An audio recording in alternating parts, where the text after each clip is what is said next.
انہیں مانگنے کا سلیقہ عطا کرتا ہے. یہ کوئی ذاتی کمال نہیں ہے انسان کا، یہ اسی کا کرم ہے.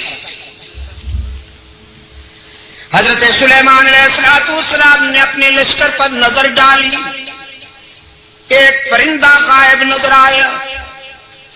قرآن کہتا ہے وَتَفَقَّدَ الطَّيْرُ فَقَالَ مَا لِيَ لَا أَرَى الْهُدْهُدَ أَمْ كَانَ مِنَ الْغَائِبِينَ.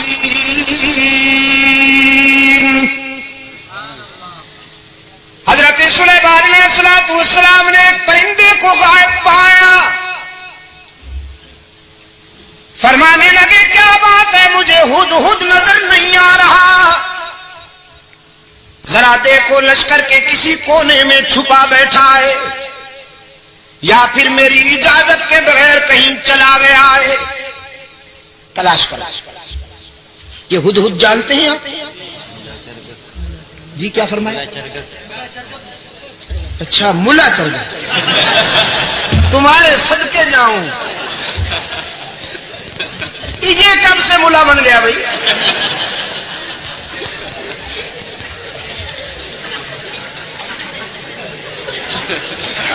اور آپ کو یہ دھاتی کس نے دی ہے کہ جس پرندے کے بھی ذرا بال ادھر ادھر ہو جائے آپ اس پہ ملا کا ٹائٹل فٹ کر دیں؟ یار چلو پھر بھی گوارا ہے، اچھا پرندہ ہے، بڑا خوش نصیب پرندہ ہے. قرآن میں جس کا تذکرہ فخریہ انداز میں آیا ہے. ہاں اس پر حسد کیا تھا کوے نے. حضرت سلیمان علیہ السلام نے جب اس ہدہد سے پوچھا کہ تمہارے اندر کون سی خوبی ہے، اللہ نے تمہیں کون سی خوبی عطا کی ہے، تو یہ کہنے لگا اللہ کے نبی مجھے اللہ نے یہ خوبی عطا فرمائی ہے کہ میں خشک زمین کو دیکھ کر اندازہ کر لیتا ہوں کہ پانی کتنا دور ہے. نظر میں رسائی دے دی ہے اللہ. خشک زمین کو دیکھ کر میں یہ اندازہ کر لیتا ہوں کہ کتنی گہرائی پہ پانی مل سکتا ہے. حضرت سلیمان علیہ السلام نے فرمایا بھی تم تو بڑے کام کے ہو، ہمیں ویرانوں میں اور صحراؤں میں سفر کرنا ہوتا تو ہم کیوں نہ تمہاری اس استعداد سے کام لیں، اس صلاحیت سے کام لیں. بس تم ہمارے ساتھ رہا کرو، ہمارے ہم سفر رہا کرو تاکہ ہم تیری اس خداداد صلاحیت سے کام لے سکیں. اللہ کے نبی نے ہدہد کو اپنا مقرب بنا لیا، اپنا ہم سفر بنا لیا. کوے میاں سے برداشت نہ ہوا. یہ کوا جانتے ہیں نا آپ، کالے لباس والا مسٹر بلیک ہی.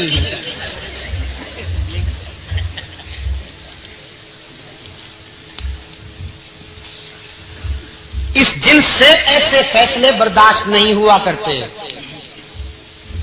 اللہ کے رسول صلی اللہ علیہ وسلم نے صدیق اکبر کو اپنے پہلو میں سلا لیا. کبو کو برداشت ہوا نہیں ہوا. بڑی سخت تکلیف ہے بیچاروں کی. استغاثہ دائر کر دیا کوے نے ہدہد کے خلاف. اسکینڈل بنا لیا بدبخت نے. کہنے لگا واہ جی واہ، یہ کہتا ہے کہ میں خشک زمین دیکھ کر اندازہ کر لیتا ہوں کہ پانی کتنا دور ہوگا. بالکل غلط ہے. میں نے کئی مرتبہ دیکھا ہے کہ یہ جال میں پھنسا ہوا پھڑک رہا ہوتا ہے. اگر اس کی نظر میں اتنی رسائی ہے کہ یہ خشک زمین دیکھ کر پانی کی گہرائی معلوم کر لیتا ہے تو جال کو کیوں نہیں دیکھ لیتا، اس میں پھنس کیوں جاتا ہے؟ عیار تو بڑے ہوتے ہیں نا، یہ لفاظ اور لسان تو بڑے ہوتے ہیں. اس انداز خطابت میں استغاثہ دائر کیا کہ سنتا ہے تو زمین کے اوپر جو جال تنا ہوا ہوتا ہے اس کو کیوں نہیں دیکھ لیتا.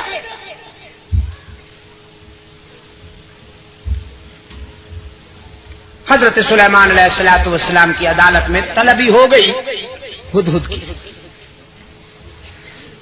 کوا بھی برادری سمیت آ پہنچا.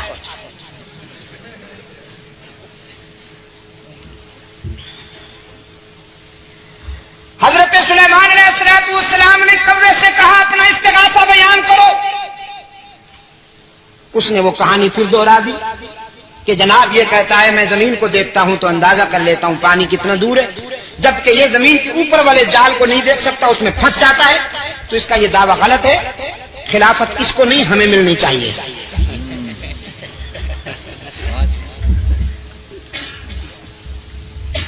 مولانا رومی رحمت اللہ علیہ نے اس سوال و جواب کو منظوم کر دیا ہے اپنی مثنوی میں. مجھے افسوس ہے کہ وہ پوری تو مجھے نہیں آتی، ایک دو شعر حافظے میں رہ گئے ہیں، وہ عرض کر دیتا ہوں. ہدہد نے جب کوے کا استغاثہ سنا تو مسکرا دیا. فرمایا زاغ کو از حکم مولا منکر است، زاغ کو زاغ کو از حکم مولا منکر است، صد ہزاراں عقل دارد کافر است. یہ کوا جو لفاظی کرتے ہوئے میرے خلاف استغاثہ لایا ہے، اصل میں یہ میری صلاحیت کا منکر نہیں، اللہ کی تقدیر کا باغی ہے. وہ جو جال تنا ہوا ہوتا ہے جس میں میں پھنس جاتا ہوں، وہ میری نظر کی کمزوری نہیں ہوتی، تقدیر کی بالا دستی ہوتی ہے. من ببینم دام را اندر ہوا، من ببینم دام را اندر ہوا، تان پوشد چشم عقلم را قضا. میں ہوا کی اڑانوں میں جال کو دیکھ سکتا ہوں، لیکن تقدیر کی بالا دستی میرے شعور پہ پردے ڈال دیتی ہے. دیکھتا تو ہوں لیکن سمجھ نہیں پاتا، بالآخر جال میں پھنس جاتا ہوں. وہ میری نظر کی کمزوری نہیں ہوتی، اللہ کی تقدیر کا فیصلہ ہوتا ہے. سلیمان علیہ السلام نے فرمایا اخرج انک رجیم، دفعہ نکل جا. بکواس کی ہے تو نے، اللہ نے جب یہ استعداد عطا کی ہے تو تجھ سے برداشت کیوں نہیں ہوتی؟ کوے نے کہا جی جاتے ہیں، ناراض کیوں ہوتے ہیں؟ جاتے ہیں ناراض کیوں ہوتے ہیں؟ نکل جاؤ نا. جاتے ہیں جی. احتجاج کرنے کی تو اجازت ہے، پروٹیسٹ تو کریں ہم ذرا، تاریخ تو چلائیں آپ کے اس فیصلے کے خلاف. سلیمان علیہ السلام نے فرمایا قیامت تک چیختے اور چلاتے رہو گے، تمہارا منہ بھی کالا رہے گا، تمہارا جسم بھی کالا رہے گا. حسد کے مارے ہمیشہ حسد کے اندھیروں میں ڈوبے رہتے ہیں. اللہ جنہیں اپنے فضل و کرم سے نوازے وہ پیغمبر کے پہلو میں سوتے رہتے ہیں.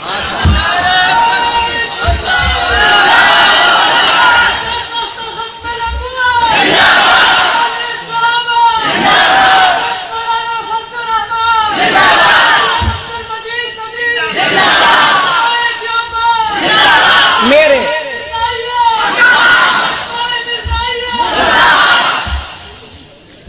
اچھا کچھ دوستوں کو نعرے کے ذریعے تقریر کا شوق ہوتا ہے،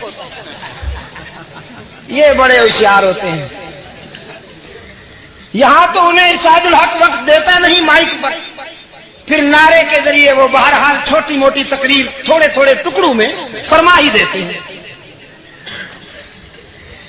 تو میرے عزیز دوستو، ہدہد کے متعلق میں عرض کر رہا تھا. دیکھیے 12:30 پھر ہو رہے ہیں، تاریخ بدل گئی. میں نے کہا حضرت وہ اسلاف کی روایات تو یہ رہی ہیں کہ عشاء کے بعد بیان شروع ہوا صبح تک جاری رہا. لوگ کہتے ہیں شاہ جی رحمت اللہ علیہ عشاء کے بعد بیان شروع کرتے تھے، صبح تک جاری رہتا. تو میں نے کہا کچھ روایات ہماری بھی یاد رکھی جائیں گی. ہاں لوگ کہیں گے جی ایک مولانا عبد المجید ندیم شاہ صاحب ہوتے تھے, ہم خود ان جلسوں میں شریک ہوتے تھے, 9 تاریخ کو تقریر شروع کرتے تھے, 10 تاریخ تک جاری رہتی تھی. تاریخ بھی بدل گئی.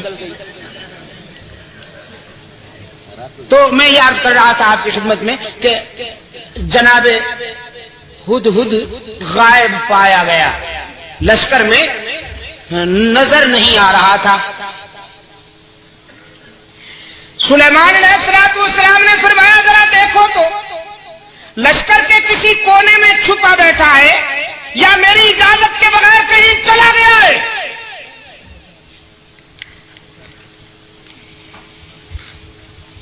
حضرت سلیمان علیہ السلام کے رضاکاروں نے پورے لشکر کا جائزہ لیا, دیکھا کہ ہدہد نہیں.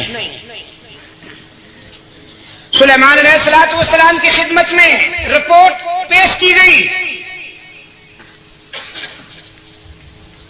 کہ اللہ کے نبی وہ واقعی یہاں نہیں ہے اور کہیں جا چکا ہے.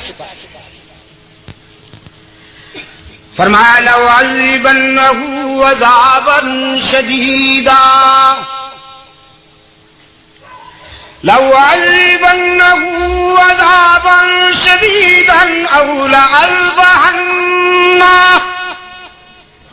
أَوْ لَيَأْتِيَنِّي بِسُلْطَانٍ مُبِينٍ.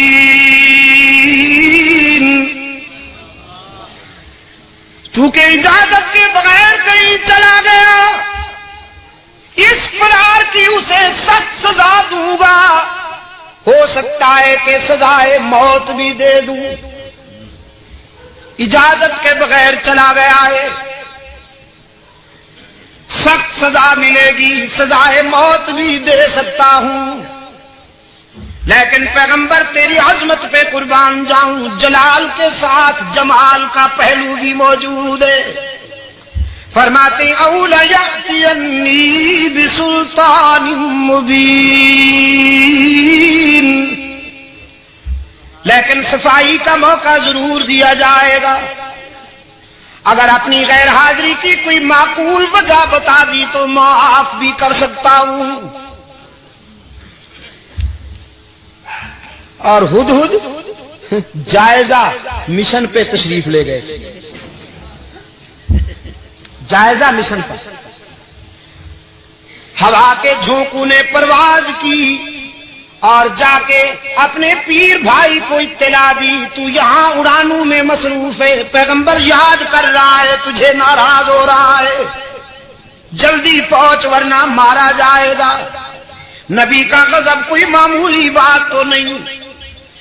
قرآن کہتا ہے فَمَكَثَ غَيْرَ بَعِيدٍ, تھوڑی دیر ہوئی کہ ہدہد ہوا میں کلا بازیاں کھاتا ہوا اللہ کے نبی کی بارگاہ رحمت میں آ پہنچا اور اپنا صفائی کا بیان دینے لگا. احطت بما لم تحط به وجئتک من سبأ بنبأ یقین.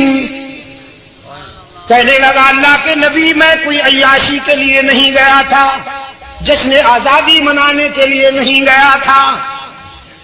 محسوس نہ کرنا عزیز دوستو, میں پھر آ گیا ہوں وہیں. جی ایودھیا پوائنٹ پر. I am very sorry,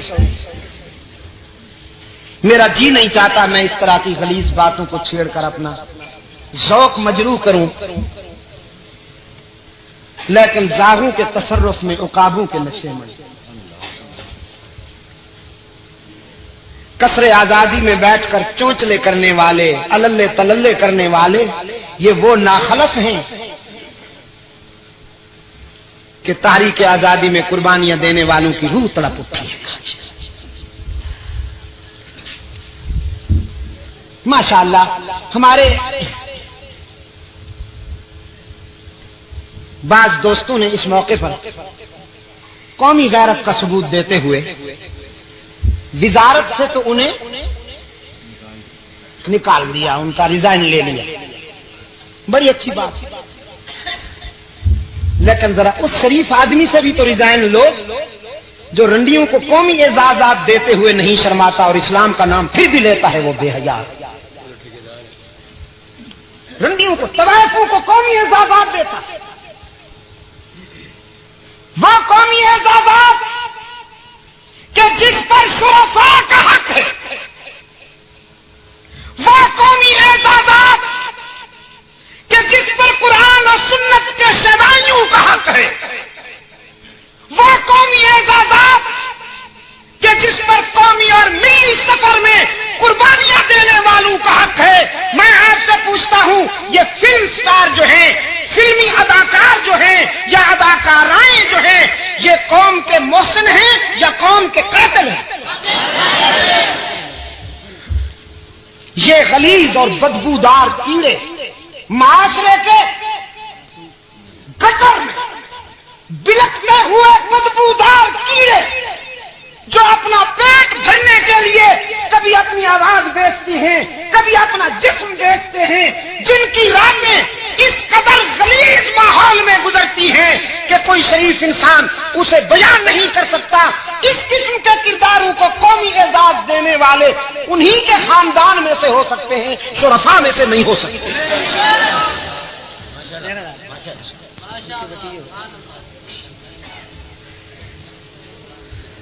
Ayub Tanoli صاحب نے کوئی انوکھا جرم تو نہیں کر لیا، جب بڑے طوائفوں کو اعزازات دیں، طبلہ سرنگی بجانے والوں کو تھپکی دیں، شاباش شاباش، تو الناس علی دین ملوکہم، دوستو چھوٹے بڑوں کی تقلید کیا کرتے ہیں۔ لگا دیجئے پھر مجھ پہ پابندی، لگا دیجئے مجھ پہ کل سے پابندی پھر، لیکن میری تقریر طبع یار کو بے چین کرتی ہے، سبب یہ ہے وہی کہتا ہوں جو دل پر گزرتی ہے، جو دل پر گزرتی ہے وہ کہوں گا۔ میں ان ڈبل سائز ملاؤں میں سے نہیں جن کی نظر تمہارے ہاتھوں میں مچلتے ہوئے راست پہ رہتی ہے۔ الحمدللہ میں ان کرداروں کا نام لیوا ہوں کہ جو حکمرانوں کی چشم غضبناک کو دیکھ کر اللہ کی رضا اور خوشنودی تلاش کیا کرتے ہیں۔ نعرہ تکبیر، نعرہ جوبان،